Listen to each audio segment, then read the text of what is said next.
Hey everybody, I am back with what you need to know, The Lightning Thief, chapter 6 and 7. So, chapter 6 is the Supreme Lord, the Supreme Lord of the bathroom. Um, in this chapter, Percy starts off by viewing Camp Half-Blood. He sees all of the different areas that there are. There's a huge forest. Everywhere that he goes, people are staring at him, which makes him feel really uncomfortable. And he also sees somebody watching him from the attic of the farmhouse, but Chiron tells him that nobody lives up there, so that's kind of weird too.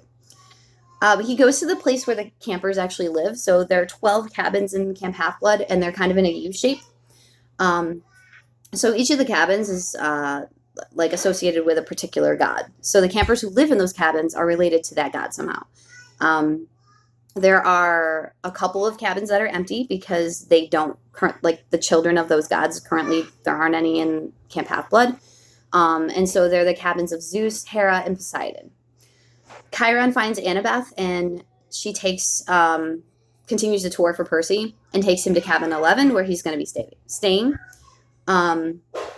It's really old and run down, and there are kids everywhere and just sleeping bags everywhere, and all of the campers in the cabin are kind of staring at him again like before, but the cabin counselor, whose name is Luke, makes Percy feel really welcome, and Annabeth seems to have a crush on Luke too. So cabin 11 is actually Hermes' cabin. Hermes is the god of travelers and thieves, and so anyone who doesn't have a place to stay yet in Camp Half-Blood and who doesn't know their heritage can stay in Hermes' cabin. So since Percy doesn't know who he hasn't been claimed by anyone yet, by any gods yet, he doesn't have a cabin for himself, so he's going to be staying in cabin 11. Annabeth kind of tells him he's got to figure things out pretty quickly if he wants to do well.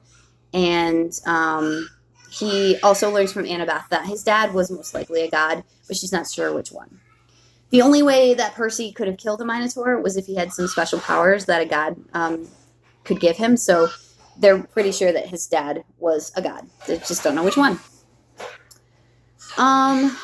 He meets someone who's called Clarice. She reminds him a lot of Nancy Boba Fett, who's that bully that we met in the very beginning. So he's not really pleased to meet this new person. And they initiate Percy, which involves him getting his head dunked in a toilet, which is where the title of the chapter comes from. However, just before he gets put in the toilet water, the pipes start making funny noises, and water goes over the top of Percy's head so it doesn't touch him, and it kind of shoots at Clarice and knocks them out of the bathroom completely. So Percy's completely dry at the end of this, but everybody else is soaked. Annabeth is really impressed by this somehow and asks Percy if he would be on her capture the flag team. And that's how the chapter ends. So we don't really understand what happened there, but we will soon. Chapter 7, my dinner goes up in smoke. So everybody finds out about the toilet incident, and they're just kind of again, staring at Percy, trying to he doesn't know why, but they're obviously impressed. He tries to apologize to Annabeth about what happened, but she tells him that it wasn't his fault. And she tells him he needs to talk to the Oracle.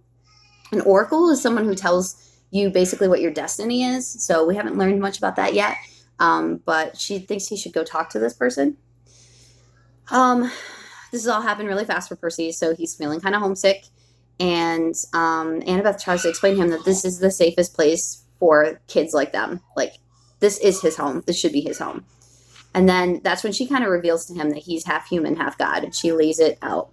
And tells him his father is not dead. He has to be a god.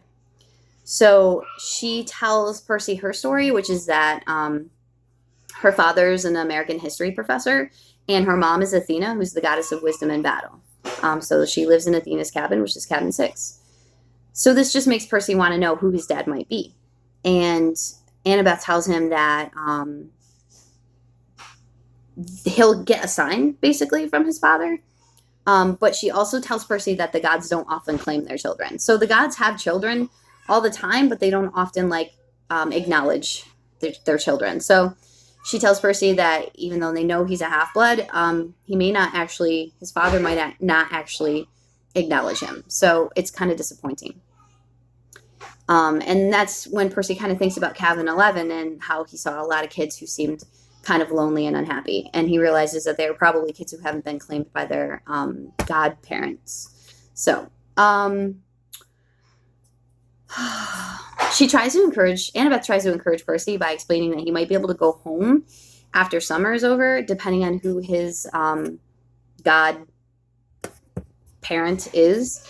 Because some of the gods are stronger than others and are better at dealing with monsters than others. And she explains that monsters are attracted to the half-bloods because they want to challenge them.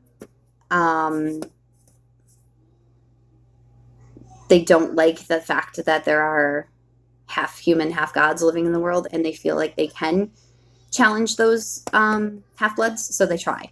So monsters kind of come after them a lot. But she also explains that Camp Half-Blood is sealed, so monsters and regular humans, mortals, cannot come in.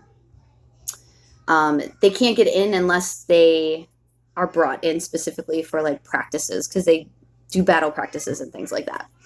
So Percy learns that she's been here like year-round since she was 7, so this is where she lives primarily. And he asks her what would happen if he tried to leave now, and she basically says that, you know, it would be like a suicide mission. He can't leave without Mr. D and Chiron's permission, and he has to be granted a quest, whatever that means, to leave, essentially. She stops talking when she says quest, and he wants to know more, but she won't say anything. So he thinks back to when he first met her and when she was nursing him back to health, and asks about the summer solstice, but she doesn't really know like anything about it. She only knows that Grover and Chiron are keeping a secret from her about the solstice, which is coming up. She says that she thinks that something is going really wrong in Mount Olympus, but she doesn't know what it could be. She also tells him that some of the Camp Half-Blood campers took a field trip to Mount Olympus during the winter solstice, so she felt like things were pretty normal when she was there and saw it, but now she feels like something is going wrong. The location of Mount Olympus is revealed to be on the 600th floor of the Empire State Building. So just so you know, there's not 600 floors on the Empire State Building, but in this book, there is. When they went to their field trip, when Annabeth went with a couple other campers, the weather got bad, and she says that sometimes that's an indication of fighting between the gods. And she thinks that possibly something was stolen from Mount Olympus, and that's why things are kind of spinning out of control right now. So she wants to go on a quest to figure out what's happening, and she wants Mr. D and Chiron to grant her quest, but so far they haven't. So at this point, Percy's just really overwhelmed. There's so much information that he's just learned, and he goes back to the cabin, and Luke is asking him about his day. He says it was exhausting, and Luke kind of says that Annabeth's really, really hoping to get a quest, and Chiron saw her fate and decided she wasn't ready. So it was revealed to her that she would be ready for her quest when someone arrived at camp. So Annabeth probably thinks that when Percy has arrived, that he's that person and that she's ready for the quest.